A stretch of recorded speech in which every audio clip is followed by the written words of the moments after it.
Assalamualaikum warahmatullahi wabarakatuh. Kembali lagi dengan kami kelompok 5 akan menjelaskan tentang alat dan teknik audit berbentuk komputer. Pengujian substantif. Pengujian substantif bertujuan mendapatkan keyakinan secara mendalam atas keandalan pengendalian yang diterapkan untuk melindungi organisasi dari kemungkinan tindakan kecurangan. Auditor finansial melakukan pengujian substantif untuk menguji kemungkinan kesalahan parameter moneter yang berakibat langsung pada laporan keuangan.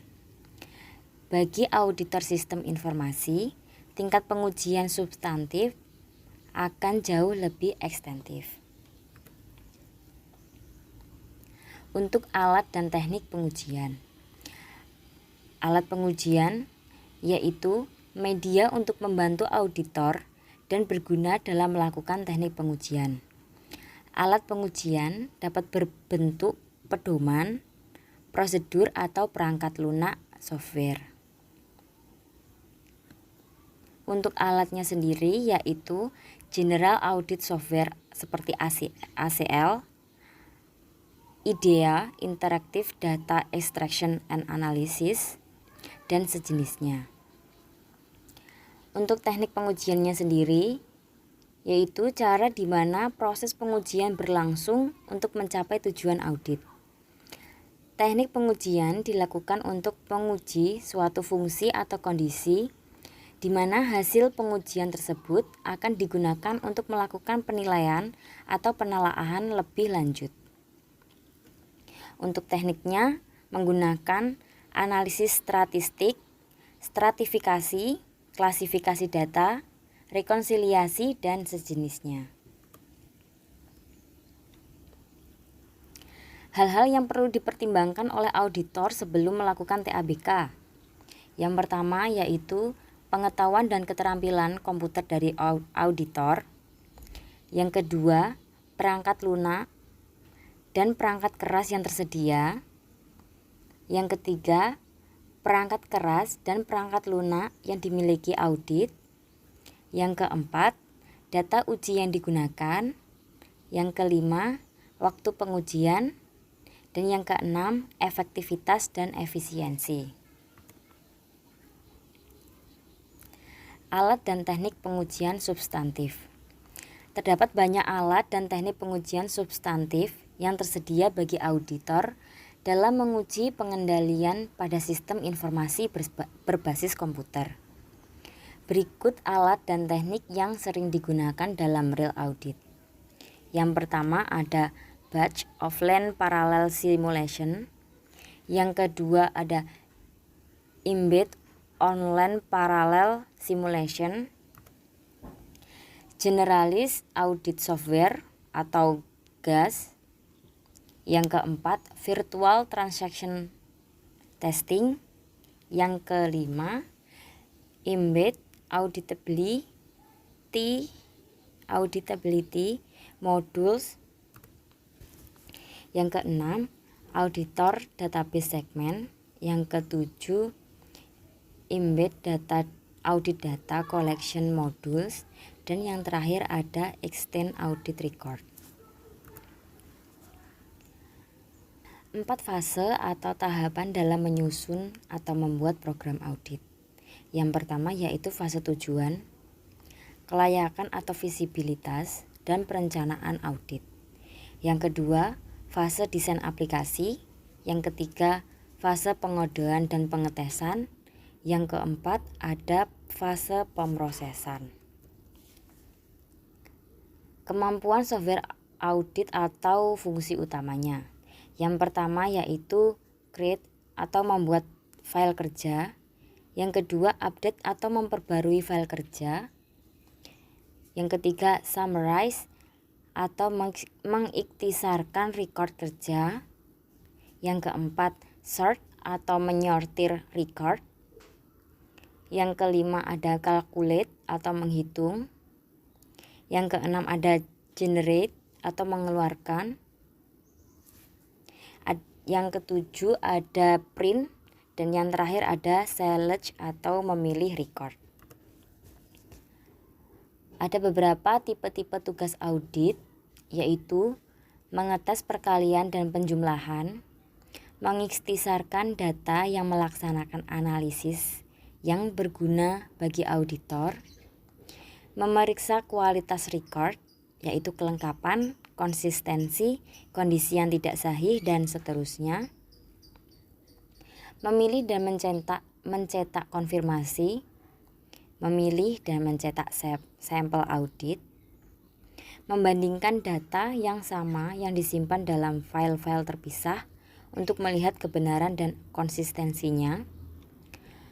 Dan yang terakhir, membandingkan data audit dengan record perusahaan. Audit pusat PDE dan aplikasi komputer. Menurut Ikatan Akuntan Indonesia atau IAI, dalam standar profesional akuntan publik telah memasukkan 6 standar audit. Perencanaan audit. Yang pertama, cakupan penggunaan komputer dalam pengolahan data akuntansi. Yang kedua, tingkat kompleksitas aplikasi komputer satuan usaha yang diaudit. Ketiga, struktur kegiatan pengolahan data. Keempat, ketersediaan data. Dan yang kelima, penggunaan TABK. Selanjutnya, pengumpulan dan evaluasi terhadap bukti. Ron Weber menyatakan bahwa penggunaan komputer oleh auditan dalam proses bisnisnya bagi auditor menimbulkan pengaruh pada bagaimana bukti harus dikumpulkan dan dievaluasi. Dalam evaluasi bukti, Weber menyebutkan semakin meningkatnya kerumitan sistem PDE dan teknologi pengendalian internal, kesalahan PDE yang berulang-ulang menambah beban bagi auditor. Pengauditan pusat PDE. Langkah mengaudit PDE. Yang pertama, perencanaan audit. Yang kedua, pemahaman terhadap lingkungan komputer. Yang ketiga, evaluasi terhadap pengendalian internal. Yang keempat, pengujian kepatuhan dan pengujian substantif. Dan yang terakhir, penyelesaian audit. Perencanaan audit merupakan standar pekerjaan lapangan yang pertama dari SPAK, menyatakan bahwa pekerjaan audit harus direncanakan dengan sebaik-baiknya. Secara umum, penelaahan pendahuluan terdiri dari 3 tahapan. Yang pertama, pengumpulan data umum. Yang kedua, identifikasi terhadap aplikasi keuangan. Yang ketiga, penyiapan rencana pemeriksaan. Memahami lingkungan komputer.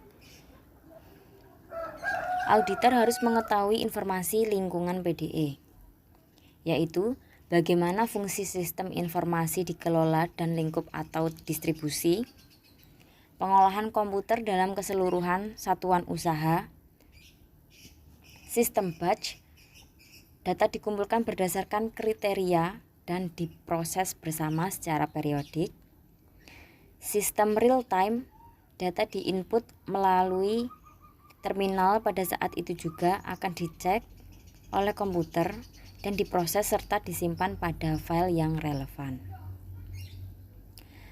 Lalu, sistem online dapat diinput melalui terminal pada saat itu juga dicek oleh komputer, tetapi data disimpan sementara dan diupdate di kemudian hari.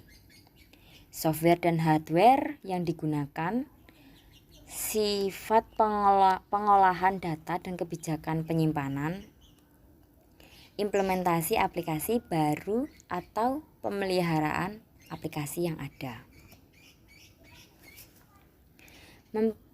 Untuk mengaplikasi akuntansi, auditor harus mempertimbangkan AIPA. Yang pertama yaitu memperhitungkan jenis-jenis kesalahan dan ketidakteraturan yang mungkin terjadi, menentukan prosedur-prosedur pengendalian, akuntansi yang mencegah atau mendeteksi kesalahan dan ketidakteraturan, dan mengakses efektivitas pengendalian akuntansi PDE dan non-PDE. Tujuan evaluasi atas pengendalian internal untuk mengidentifikasi jenis kesalahan yang mungkin timbul atau kelemahan yang mungkin ada sehingga auditor dapat merencanakan prosedur audit secara memadai. Yang kedua, untuk mempertimbangkan faktor-faktor yang mempengaruhi resiko penyajian laporan keuangan yang secara material salah. Yang ketiga, untuk merancang pengujian substantif. Pengujian kepatuhan dan pengujian substantif. Tujuan pengujian kepatuhan yaitu untuk mengetahui apakah sistem telah berfungsi sebagaimana dikehendaki oleh manajemen. Tujuan pengujian substantif yaitu untuk menguji kesalahan atau ketidakaturan suatu nilai uang yang secara langsung mempengaruhi kewajaran saldo dalam laporan keuangan.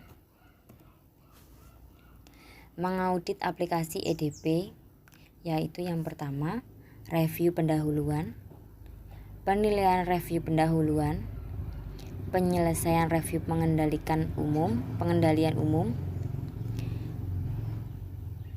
lalu penyelesaian review pengendalian aplikasi, dilanjutkan dengan penyelesaian dan penilaian review, uji kepatuhan, dan yang terakhir evaluasi pengendalian akuntansi. Sekian penjelasan dari kelompok kami. Ada kurang dan lebihnya kami mohon maaf. Wassalamualaikum warahmatullahi wabarakatuh.